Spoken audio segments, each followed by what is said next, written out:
Bonjour à toutes, bonjour à tous, bienvenue sur My Sweet Experience, la première chaîne YouTube qui ne parle que du basket 3-3. Alors aujourd'hui, je suis toujours avec Alan Billan. Bonjour Alan. Salut. Donc joueur, entraîneur, dirigeant de basket 3-3. Alors aujourd'hui, on va se focaliser plutôt sur la partie entraîneur, puisque au sein du club de Malakoff, tu es l'entraîneur ou le responsable de la section 3-3, c'est ça? C'est ça. En fait, je suis arrivé au club de Malakoff cette année. Et donc, mon but, ça a été directement d'introduire une nouvelle section, qui est la section 3-3, au sein du club de Malakoff. Et alors quels sont tes rôles et tes missions au sein de cette section? Alors, mes missions, ça a été d'abord d'engager plusieurs équipes dans le championnat de 3-3 qui ouvre cette année dans le 92. Ouais. Donc, on a commencé avec deux équipes, une équipe de U20 et une équipe senior. Malheureusement, l'équipe de U20 a loupé deux tournois, du coup, ils ont été disqualifiés. Ouais. Mais nous, on continue avec notre équipe senior et on essaie de faire le mieux possible. Donc, lors de ces séances, en fait, j'ai 3 heures de créneau par semaine, 3 heures le mercredi après-midi. Et j'ai 1 heure et demie qui est dédiée aux jeunes et 1 heure et demie qui est dédiée plutôt aux seniors, où on joue, on fait des tournois tous les soirs. D'accord. Et au niveau de ton organisation, donc c'est 1 heure et demie un créneau pour les jeunes et 1 heure et demie pour les seniors, c'est ça? Voilà, c'est ça. On a 1 heure et demie plutôt école de basket avec des jeunes entre 13 et 17 ans. D'accord. Donc là, on fait beaucoup de travail individuel, travail de shoot, travail de dextérité, travail un peu physique. Et à la fin, on les fait jouer tout le temps. Beaucoup de 1 contre 1 aussi, parce que c'est très important dans le 3-3 de pouvoir être fort dans le 1 contre 1. Et tout ce qui est après avec les seniors, pareil, échauffement technique individuel. Et après, ça joue. Là, par contre, pour les seniors, on est plus axé sur le jeu, sur le plaisir de jouer au 3-3, pour que tout le monde retrouve son plaisir. Et alors, t'as combien de personnes en moyenne par séance? Alors, en moyenne, chez les jeunes, j'en ai 10 ou 11. Ouais. Chez les seniors, j'en ai pareil, 12, 13 en D'accord. général. Ça fait que sur 3 heures, on est entre 20 et 25 à chaque session, mais ça varie souvent parce que des fois, il y a des gens qui viennent, des gens qui viennent pas. Et c'est pour ça d'ailleurs qu'avec les seniors, on fait plus du jeu parce qu'on s'adapte en fonction du nombre qu'on est. As-tu déjà été entraîneur de basket 5-5? Alors ouais, j'entraîne depuis que j'ai 16 ans, donc je passe mes diplômes depuis. J'en suis à mon 5e diplôme d'entraînement 5-5. Par contre, j'ai jamais coaché au-dessus du 17 départemental. Et c'est vrai que je trouve plus de plaisir à entraîner en 3-3, à faire beaucoup de travail individuel, plutôt qu'à gérer une équipe de 5-5 avec beaucoup de joueurs et devoir faire de la défense à 5 ou de l'attaque à 5, beaucoup de tactique au final. Je préfère être sur le développement individuel du joueur. D'accord. Et quelle est pour toi la grosse différence, à part la partie tactique et peut-être plus individuelle sur le 3-3, quelle est pour toi la grosse différence entre un entraînement 3-3 et un entraînement 5-5? Je trouve que c'est plus simple et plus sympa d'entraîner en 3-3. Voilà, il y a en général les joueurs qui viennent, c'est que les joueurs qui sont motivés à venir parce que c'est un créneau qui n'est pas obligatoire pour les joueurs du club. Donc ceux qui viennent, ils ont vraiment envie de travailler. Et donc tout le monde est à l'écoute. Il n'y a pas de problème de comportement comme j'ai pu avoir certaines fois dans l'entraînement de loisir 5-5.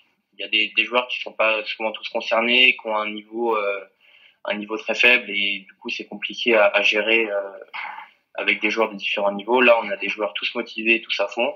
Même s'il y a des joueurs qui sont plus débutants, ils arrivent bien à progresser. Et vraiment, le fait de développer la technique, l'individualité de chacun, je trouve ça plus sympa que de faire beaucoup de techniques tactiques dans le 5-5. Et est-ce que, justement, est-ce que dans le 3-3, il n'y a pas quand même un point du basket 5-5 qui te manque quand tu entraînes?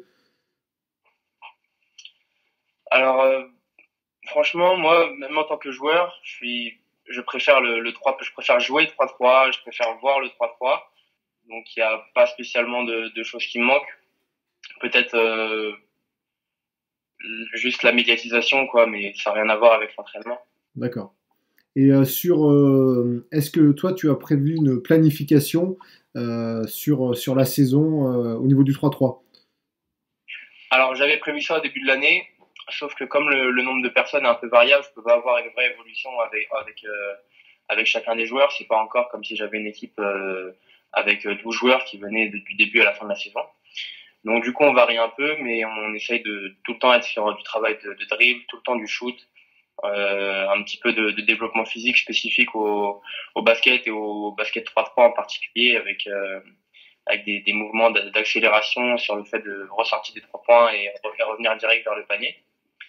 Et sinon, non, il n'y a pas spécialement de programmation. Pour l'instant, c'est la première année qu'on fait la section à Malakoff. D'accord. C'est plutôt une sorte d'introduction. Et je pense qu'on structurera plus l'année prochaine et qu'on apprendra des erreurs qu'on a fait cette année pour pouvoir avoir quelque chose de plus carré l'année prochaine.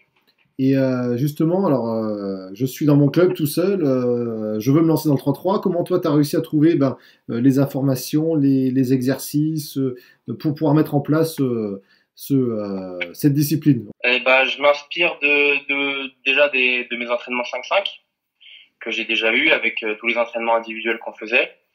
Je m'inspire aussi des formations d'entraîneurs. Pareil, tout ce qui est développement des qualités techniques chez les jeunes qu'on apprend en formation d'entraîneur. Ensuite, j'apprends en assistant à des entraînements de 3-3 par l'intermédiaire de mon père et avec les entraînements que je fais avec lui en tant que joueur. Ouais. Et ensuite, de certaines vidéos YouTube qu'on voit de training de joueurs américains en général.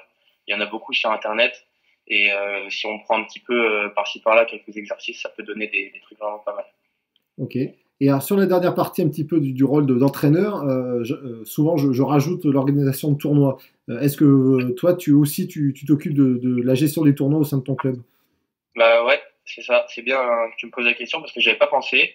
Et ouais, on organise des tournois ouverts. Donc pour l'instant, j'en ai organisé que 2. Et je comptais en organiser un, c'était le 18 mars, mais du coup, ça n'a pas été possible. J'ai organisé un tournoi à 8 équipes. C'était mon premier tournoi et j'étais un petit peu tout seul dans l'organisation. Ouais. Donc c'était un peu compliqué. Mais ça s'est très bien déroulé. On a fait un tournoi de 3 heures le mercredi soir. On avait 8 équipes. J'ai trouvé très vite les 8 équipes. C'était génial. Donc j'ai tenté un tournoi à 12 équipes après qui était un peu plus gros, qui s'est très bien passé aussi. Et j'ai eu un contact avec un ami à moi qui est en école de kiné et qui m'a dit qu'il voulait faire des tournois 3-3. Et donc j'ai pensé pourquoi pas faire un tournoi en fait avec que des joueurs d'école de kiné. Et donc c'était le projet qu'on aurait dû faire en mars, avec que des étudiants et une sorte d'apéro pour faire un tournoi un peu festif en fait avec les étudiants. D'accord. Donc toi aussi, tu es entraîneur, donc entraîneur, c'est bien sûr sur le terrain, et c'est toute l'organisation de tournois ou d'événements autour du 3-3. C'est ça. Très bien. Et ben Alan, merci pour cette deuxième partie de vidéo.